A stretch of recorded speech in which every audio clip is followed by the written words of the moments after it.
네, 시청자 여러분 안녕하세요. 매주 목요일 5시 30분 장외 주식의 세계로 여러분을 안내하겠습니다. 저는 진행의 이화선이고요. 바로 제 옆에는 장외 주식계에 있어서 거의 아이돌이십니다. 아이둘 아니죠. 아이돌입니다. 조영주 소장님 함께하겠습니다. 어서 오십시오. 네, 반갑습니다. 예, 우리 시청자분께도 인사 부탁드릴게요. 예, 반갑습니다. 한 주간 장외 주식 시장도 뜨거웠습니다. 오늘 두나무의 열풍은 지속되었고요.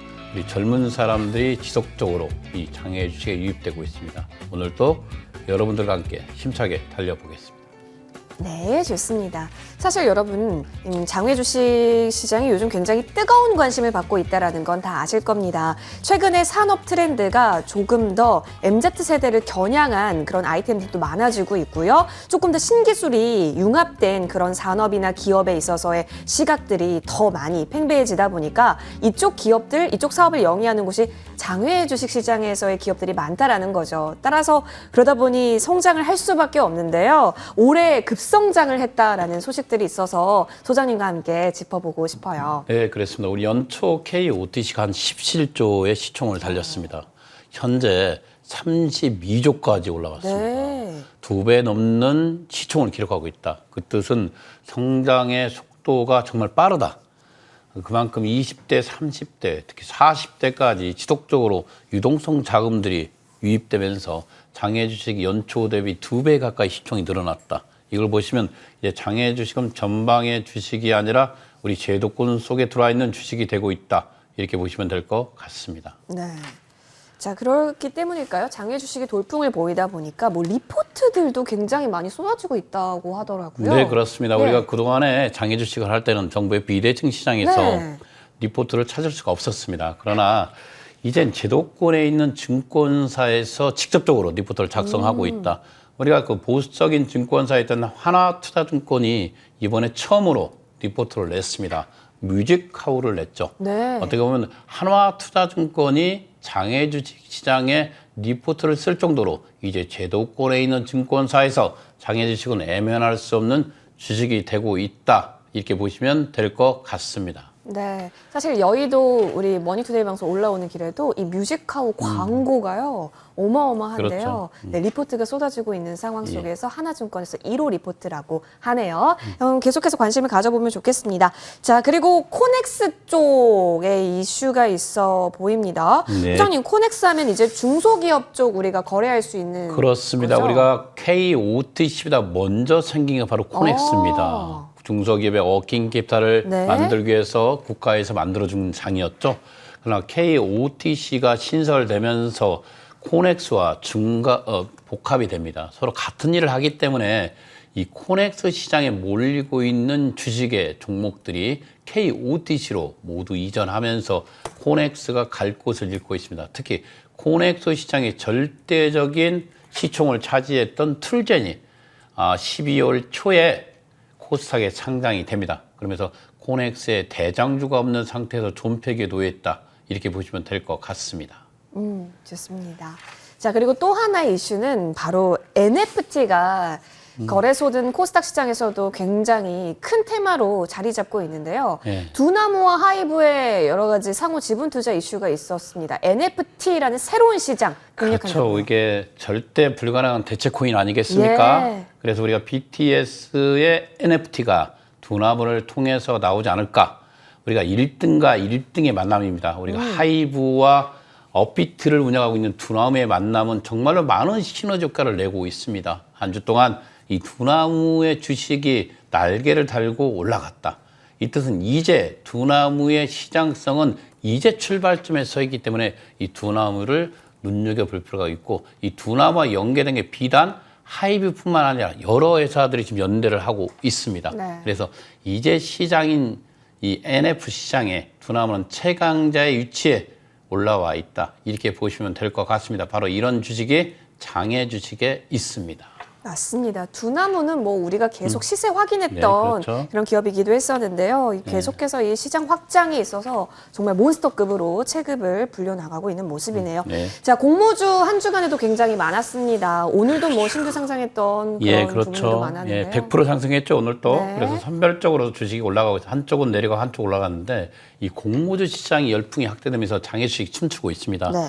일명 이 장외 주식이 이렇게 많은 사람들로부터 사랑을 받으면서 증권사들이 격전의 장으로 돌입하고 있습니다. 각 증권사가 플랫폼 시장에 진출을 하였고 이미 증권사가 앞서 말한 대로 리포트를 내는 만큼 이제 장외 주식은 변방의 주식이 아니라 여러분들 일일이 모든 사람이 알 수 있는 주식으로 성장하고 있는 2021년 한 해를 보내고 있습니다.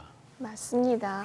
자, 앞으로 이제 대여급 공모주 또 이슈 주시하면서 과연 장외 주식 시장에서는 어떻게 시세 형성해 갈지 여부도 체크해볼 부분인데요. 그래서 지금 좀 주목해볼 만한 기업들에 대한 현 시세를 알아보도록 하겠습니다. 소장님. 네, 한번 보겠습니다. 우리 볼까요? 한주간 시세를 보시면 우리가 늘 현대 ENG, 네. 현대 엔지니어링 주식도 이제 상장을 앞두고 있는 상태에서 변동 없이 그 자리를 지키고 있습니다. 우리가 보면 저는 이런 대장주들을 계속 말씀드린 게 뭐냐면 돈이라는 것은 투자했을 때 이익을 내는 것도 중요하지만 원금을 확보하는 것도 중요하다. 안정성이 먼저 확보된 주식을 투자하기 때문에 여러분들에게 비상장 주식에 5천여 개 투자 거래하는 종목 중에서 이 정도 종목은 안전성은 1차적으로 확보한 주식이기 때문에 현 시세표에 올려놓고 알려드리고 있습니다. 현대 ENG 변동 없었습니다. 우리가 1,000원 정도 변동 없고요. LG CNS 변동 없습니다. LG CNS가 상장에 로드맵이 나오면 또다시 10만 원까지 갈 수 있는 주식이기 때문에 늘 관심 있게 보고 있습니다. 논잇 72,000원입니다. 누닛이 조만간에 심사 청구를 한다고 하죠. 11월 달이니까 기본적으로 올 6월 달 정도에 A 플러스 A 등급으로 올라갔었죠. 그래서 기본적으로 12월 초까지는 그 기간이 남아있지만 아마 11월 달에 심사를 청구할 가능성이 있기 때문에 눈여겨보고 있습니다. 투나무 51만 원입니다. 오늘 52만 원 다시 여기서는 지금 2만 원 정도 밀려있지만 실은 53만 원까지 치고 가고 있습니다. 두나무가 현재 전체 장외주식에 차지하는 거래량 비중이 상당히 크고 있습니다. 두나무는 앞서 말한 대로 LF시장의 최강자이기 때문에 눈여겨보고 있고 특히 가상자산이 1억까지 갈 가능성이 있다고 보시면 이 두나무는 지속적으로 올라갈 가능성이 있다. 두나무 시장이 왜 이렇게 강하냐? 바로 업비트를 운영하고 있다. 네. 업비트가 국내 2인 비슷성과 차이는 엄청납니다. 우리가 1, 2등의 차이가 작은 게 아니라 상당히 크기 때문에 우리가 투자를 할 때는 1등만 투자합니다. 그 1등이 바로 두나무이기 때문에 두나무 주식을 관심 있게 보고 있습니다. 바디프렌드 밀렸죠. 역시 이 주식이라는 것은 상장이 생명 아니겠습니까? 그러나 바디프렌드가 상장을 앞두고 있는 시점에서 매각 절차에 진행하면서 실망 매물들이 급증하고 있습니다. 그라티스 변동 없이 17,000원의 자리를 지켰습니다. 그다음에 에이프로젠 23,500원 변동 없었고요. 비바 리퍼블리카가 10,000원 가까이 상승했습니다. 오, 네. 비바 리퍼블리카는 현재 갖고 있는 자금이 정말 자금뿐만 아니라 MZ세대, 20대, 30대를 가장 많은 유저를 보호하고 있기 때문에 저는 예. 비바 리퍼블리카 주식을 계속해서 관심 있게 말씀을 드리고 있고 성장성 면에서도 현대 토스증권, 토스뱅크 상당히 강하게 나가고 있습니다. 이런 주식이 바로 장외 주식에 있습니다. 야놀자 10만 원을 다시 탈환했습니다. 비전펀드부터 2조의 투자를 받았죠. 이 주식도 계속적인 M&A 시장에서 큰 손해 역할을 하고 있으면서 또다시 확대될 가능성이 있기 때문에 이런 주식들도 관심 있게 지켜볼 필요가 있다. 이렇게 말씀드리겠습니다. 네. 야나도 변동 없이 100만 원을 지켰습니다. SK 에코프렌트 82,500원 변동 없었고요. K뱅크 변동 없이 한 주의 시세를 마쳤습니다. 네, 좋습니다. 자, 시세를 이렇게 보아하니 가장 이번 주 화두가 아무래도 NFT였던지라 두나무의 행보에 시선이 쏠릴 수밖에 없는데 확실히 두나무의 주가도 좀 그렇죠. 기대를 해볼 만하겠네요. 네, 그렇습니다. 개인적으로 저는 두나무가 50만 원을 뚫고 가면서 매도와 매수가 팽팽하게 지금 겨루고 있습니다. 매수세가 유의를 점하고 있고요. 앞서 말한 대로 1등과 1등의 만남은 지속될 거라고 보고 있습니다. 우리가 하이브는 시작됩니다. LF 시장에 이 두나무의 역할은 가장 큰 역할을 할 수 있기 때문에 앞으로도 관심 있게 두나무를 지켜볼 필요가 있다. 이렇게 말씀드리고요. 공모주 시장에서 선별적으로 주식이 올라가고 있습니다. 네. 공모주 시장 열풍은 장외 주식시장 열풍으로 이어지고 있기 때문에 여러분들 주식을 선택할 때는 앞서 말해 선별적입니다. 어떤 종목이 되고 어떤 종목은 안 되기 때문에 신중히 공모주도 접근할 필요가 있다. 이런 말씀을 드리겠습니다.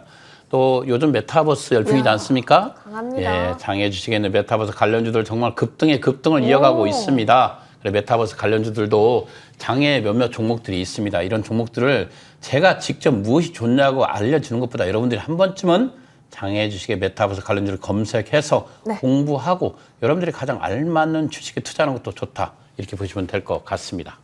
맞아요. 우리 소장님께서 직접 공부할 수 있게 기회 열어주셨는데 사실 지난 방송에서 언급해주신 여러 가지 기업들 가운데도 힌트 여러분 충분히 찾아볼 수 있기 때문에 네, 그렇죠. 우리 방송을 놓치지 않는 것을 1번으로 하시면서 많은 정보들 얻어가시길 바랄게요. 예. 이제 조금 더 궁금해지는 것들이 많아지지 않으십니까, 여러분? 이제부터는요, 여러분의 궁금증 해결하러 Q&A 타임으로 돌아오겠습니다.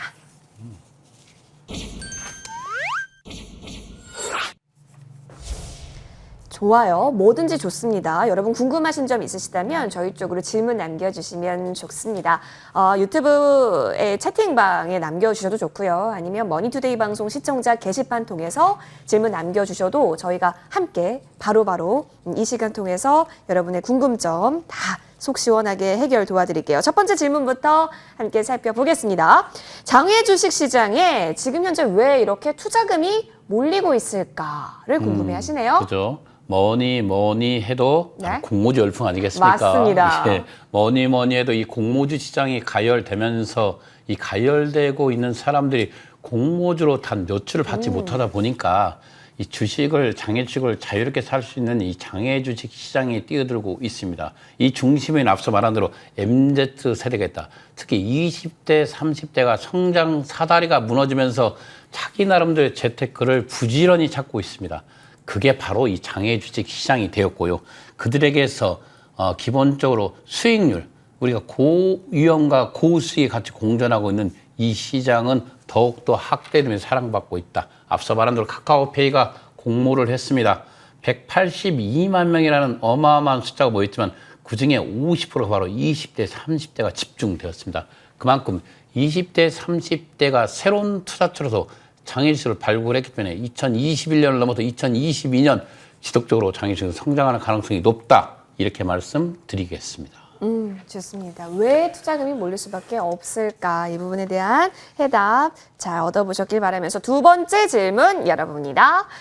보니까 공모주 배정 물량을 보면 왜 외국인에 많은 비중을 두고 있는지 궁금합니다. 라는 질문. 저도 이게 늘 궁금하더라고요. 네, 그렇습니다. 우리가 거의 한 20% 가까이가 외국인들이 배정되어 네. 있습니다. 우리가 기관들 뿐만 아니라 특히 개인들이 배정물에 불만이 많지 않습니까? 네. 기울어진 운동장이라고 표현을 하고 있습니다. 이게 20년 전에 이 제도입니다. 이 제도적으로 관례적으로 지금 자리 잡고 있습니다. 제도는 아니고요. 외국인들이 국내 스타트 기업에 투자했을 때 상당히 보기 좋다. 특히 외국인들이 국내 시장에 들어왔을 때 좀 더 문헌을 개방하자는 뜻에서 관례적으로 한 20% 주어왔습니다. 이건 네. 법적으로 정해져 있는 건 아닙니다. 네. 그래서 외국인이 투자했을 때 기업이 좋아 보인다는 이런 생각은 20년 전의 생각입니다. 이런 제도는 이제 바뀔 필요가 있다. 우리가 글로벌적인 시장에서 전 세계 1위 시장을 여러 개 회사를 갖고 있습니다. 이런 시장에서 더더욱 외국인에게 피정되어 있는 공모주의 물량을 개인 물량으로 더 확대하는 모습으로 제도적 장치를 마련할 필요가 있다. 그러면서 개인들이 공모시장에 더 많이 유입되고 개인들에게 이익이 돌아가는 공모주의 제도권 시장의 제도화를 만들 필요가 있다. 이렇게 말씀드리겠습니다. 네, 추가적으로 보완이 필요한 부분도 있어 보입니다. 사실 관례적으로 이렇게 많이 했었던 부분인데요. 이제는 또 시대가 변화하고 있지 않습니까? 이 부분까지는 저희가 계속 주시를 해볼게요. 이어서 세 번째 질문도 한번 열어보겠습니다. 자, 코넥스 시장이 좀 궁금하신가 봐요. 코넥스 시장에 있는 주식이 코스닥으로 이전에 상장할 수 있나요? 있습니다. 그쵸? 예, 그렇습니다. 우리가 코넥스라는 건 앞서 KOTC보다 먼저 나온 제도권에 있는 네. 주식 거래 시장입니다. 그냥 코넥스가 왜 가장 큰 원인은 뭐냐면 이 코스닥에 들어갈 때 좀 더 쉽게 원활하게 갈 수 있는 통로였기 때문에 일반 중소기업들이 코넥스를 두드렸고 코넥스를 통해서 코스닥으로 상장을 했습니다. 올해 이 코넥스의 가장 큰 대장주인 툴젠이 드디어 12월 초에 코스닥에 가는 것처럼 코넥스에서 코스닥 상장 이전은 누구나 할 수 있다. 이렇게 말씀드리겠습니다. 네. 자, 이전 상장이 가능하게 또 열려 있습니다. 이 부분은 저희가 오케이 정리해 볼게요. 다음 질문 열어보죠. 증권사에서 장외 주식 분석 리포트가 나오나요? 이거 아까 전에 우리가 다뤘던 부분이기도 그렇습니다. 하네요. 예, 정말 나오고 있습니다. 네. 우리가 증권사 특히 DB 금융투자 같은 경우는 2019년도부터 주기적으로 2019년도부터요? 리포트를 냈습니다. 그렇죠. 오. 2019년도면 지금부터 3년 전부터 있잖아요. 네. DB는 동부 아닙니까 예전에? 네. 이 DB에서는 이 장애 주식에 관심이 많았고요. 유안타 증권도 마찬가지입니다. 지속적으로 내고 있고요. 우리가 삼성증권이 요즘 가장 공격적으로 하고 있죠. 거의 증권 플러스와 함께 연대하면서 기본적으로 매달 투자 포털을 진행하고 있습니다. 포럼을 진행하고 있습니다. 가장 공격적인 게 삼성증권이고요. KB증권 같은 경우는 리서치 센터에 신성장 기술 투자를 팀을 주어서 아마 비상장 주식거래에 대한 서비스를 준비하고 있을 정도입니다. 앞서 말한 대로 NHN 투자증권도 마찬가지로 내년 상반기에 비상장 주식거래 서비스를 출시할 예정이기 때문에 네. 이제 증권사들의 격전의 장은 바로 장유주식을 보겠습니다. 이 장유주식은 이제 늘 주장합니다. 거래소 코스닥, 그 다음 바로 장유주식이다. 새로운 투자 증권사도 인정하고 있고 지금 현재 비상장 사설 사이트에 거래되는 총 금액이 10조를 상회하고 있다. 그렇기 때문에 이런 큰 시장에서 증권사가 놓칠 리가 없겠죠. 아마 지속적으로 리포트는 더 많이 늘어날 거다. 이렇게 보시면 될 것 같습니다. 네, 확실히 이제 정보 비대칭이 뭐 장외 주식이다라고 했었는데 제도권에서도 장외 주식에 대한 관심이 커지다 보니까 여러 가지 분석에 대한 기회들 많이 얻으실 수 있을 것 같고요. 투자처로서도 굉장히 매력적이게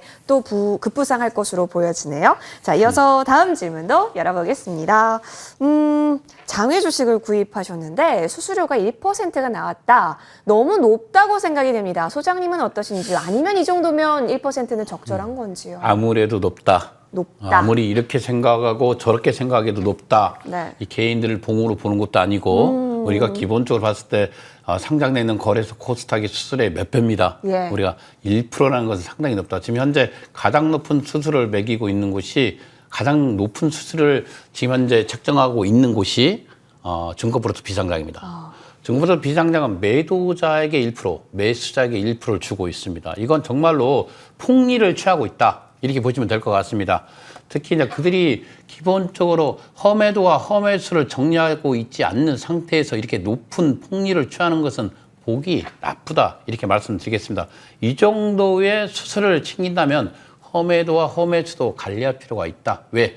개인들을 보호하기 위한 어떤 장치도 없는 상태에서 안전거래라는 특징 하나 때문에 이렇게 높은 수수료를 받는 것은 옳지 않다. 이렇게 말씀드리겠습니다. 기본적으로 현재 이 수수료가 제로인 곳도 있으면 바로 신한금융투자와 연계되어 있는 서울거래소 비상장. 예. 제로입니다. 서울거래소 비상장도 상당히 많은 우리가 알고 있는 장유식 거래 종목들이 현재 활발하게 거래되고 있다. 수수료가 부담되는 분들은 지금 현재 시장의 유저를 확보하기 위해서 공격적으로 치고 나가고 있는 서울거래소 비상장을 활용해서 이 증권거래소 비상장이 폭리를 취하고 있는 1%에 대해서 대체 시장으로서 볼 가능성이 있다. 그쪽으로 관심 있게 볼 필요도 된다. 이렇게 말씀드리겠습니다. 네, 좋습니다. 사실 그렇기 때문에 플랫폼별로 여러분 비교해볼 부분은 늘 많습니다. 장외 주식 여러분이 관심이 있다면요. 자, 이 밖에도 더 다양한 궁금증 있으시다면요. 머니투데이 방송 시청자 게시판 통해서 남겨주셔도 되고 유튜브 채팅방도 지금 활발하게 끊임없이 이야기 나오고 있으니까요. 여기서도 많은 질문 남겨주시길 바라겠습니다. 자, 그럼 조금 더 한 걸음 더 나아가 보죠. 플랫폼에 대해서 궁금하시다고요? 잠시만 기다려주세요.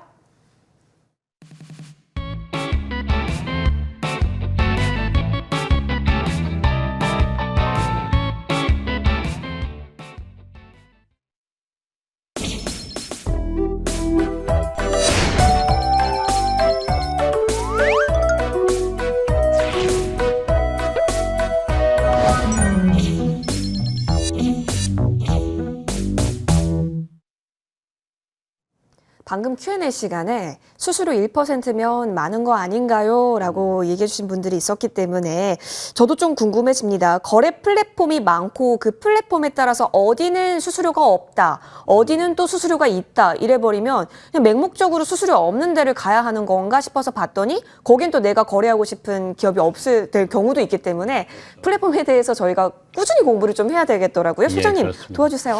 예, 그렇습니다. 우리 장유주식 거래 플랫폼 시장이 정말 상당히 많이 등장하고 네. 있습니다. 우리가 뭐 2000년 초에는 38 커뮤니케이션, 피스타, 이 제이스탁이 있었습니다. 사설거래 시장인데 이제 증권사들이 이 돈이 되는 장외 주식 시장의 플랫폼들을 속속 만들고 있습니다. 우리가 등장하고 있는 게 서울거래소 비상장에도 신한금융투자와 연계되어 있고, 우리 알고 있는 증권플러스 비상장이 현재 유저들이 70만 명이 넘어가고 있습니다. 우리가 서울거래소 비상장이 현재 30만 명이 넘어가고 있고요. 이런 상태에서 증권사들이 각각 내놓고 있는 각 장단점이 있습니다. 앞서 말한 대로 서울거래소 비상장이 수수료가 제로인데 그곳에서 거래되지 않는 종목이 있고, 맞아요. 증권플러스 비상장이 수수료가 1%인데 거기서 거래되는 종목이 있기 때문에 우리가 증권플러스 비상장을 또 활용하는 거 아니겠습니까? 어쩔 수 없죠. 또 거기도 없는 시장도 38 커뮤니케이션의 시장을 또 두들려 봅니다. 우리가 어떤 사이트가 좋다, 나쁘다고 평가할 수 없습니다. 이유는 각 사람만의 특징이 있습니다. 우리가 협상에 능한 사람들은 기본적으로 저는 개인적으로 38 커뮤니케이션을 권하고 있습니다. 특별히 중개업체와 충분히 상의하고 충분히 협상을 할 수 있는 게 38 커뮤니케이션에 있는 사이트고요. 우리가 기본적으로 가격을 놓고 비교했을 때는 서울거래소 비상장과 증권플러스 비상장을 놓고 비교하는데 실은 거기보다 더 낮게 거래될 수 있는 게 또 38 커뮤니케이션입니다. 우리가 38 커뮤니케이션이 현재 비제도권인 시장이기 때문에 애면되고 있는데, 기본적으로 이 시장을 만든 것은 이렇게까지 활성화시킨 것은 바로 38 커뮤니케이션 역할이 크다, 이렇게 말씀드리겠습니다. 거기에 뭐 J스탁이라든가 또 P스탁도 있습니다. 이런 사설 시장들이 현재의 장외 시장의 기반과 기초를 만들었습니다. 그래서 그쪽에는 시장들도 눈여겨볼 필요가 있다. 다만 중개업체들은 38 커뮤니케이션, P스탁, J스탁에 있는 게 아니라 바로 여러분들 보면 금융투자협회가 운영하고 있는 KOTC를 대한 나머지 전체는 바로 민간업체가 운영하고 있습니다. 이 KOTC는 현재 144개의 종목이 거래되고 있습니다.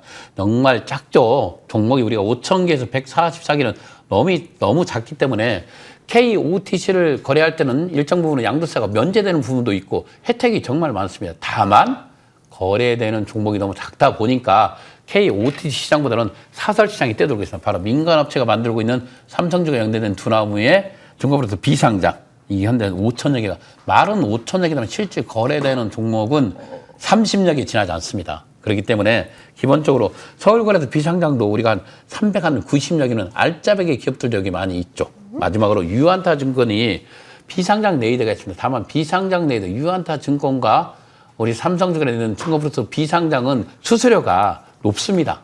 1%씩 있고, 서울거래소 비상장은 현재 보시면 도표에도 보시겠지만 서울거래소 비상장이 0%에 도전하고 있다. 0%에 도전한 가장 큰 원인은 유저를 많이 확보하는 사람이 이기는 시장이기 때문에 아마 그래서 0%에 도전하면서 공격적으로 나가고 있습니다. 다만 서울거래소 비상장이 거래 종목의 비중을 더 많이 확대할 필요가 있다. 앞서 비교한 기업들과 비교했을 때 상당히 작다. 가장 많은 거래 플랫폼 중에서 여러분들이 관심 있게 볼 필요한 건 뭐냐면, 저는 개인적으로 민간단체에서는 38 커뮤니케이션, 그 다음에 우리가 증권사에서 운영하고 있는 두 군데, 서울거래소 비상장과 또 앞서 말한 증권거래소 비상장은 내면할 수가 없습니다. 이 세 군데는 충분히 여러분들이 비교 분석해서 나갈 필요가 있습니다. 그리고 기본적으로 어떻게 보면 이게 정보의 시장 아니고 정보의 싸움이고, 이 정보에서만큼은 주주동호회는 누가 가장 많이 활성화돼 있냐를 볼 필요가 있죠. 주주동호회는 실은 거기서 60%는 버릴 정보들입니다. 우리가 거기다 주식에 대한 정보는 선별적으로 습득할 필요가 있다. 38 커뮤니케이션이 주동회는 잘 되어 있습니다. 다만 38 커뮤니케이션의 문제점 바로 주식의 안전거래 여부입니다. 그러나 장외 주식에서 안전거래는 주식을 먼저 받고 돈을 전달하면 되거든요. 1차적인 문제는 본인이 그 습관을 들입니다. 주식을 먼저 받고 돈을 전달하는 자세로 간다면 38 커뮤니케이션 적절히 활용하시고, 증권플러스 비상장도 적절히 활용하시고, 서울거래소 비상장도 적절히 활용하면 상당히 적정한 가격에 주식을 편입할 수 있다. 이렇게 말씀드리겠습니다. 그렇죠. 결국에는 한 곳만 파겠다라는 부분은 조금 어려울 것 같고요. 플랫폼 잘 보시면서 여러분이 잘 이득 취할 수 있는 부분으로서 꼭 거래 활성해 보시길 바라겠습니다. 오늘 장외 주식에 대한 이야기 조금 더 다뤄봤습니다. 여러분 궁금한 점 있으시면 언제든지 저희 쪽으로 질문 남겨주시고요. 소영주 소장과 함께했습니다. 여러분 추워지는 겨울날인데요. 코끝에 겨울이 오고 있습니다. 감기도 조심하시고 계좌 방역 또한 신경 써주세요. 저희는 다음 주에 뵙겠습니다. 고맙습니다.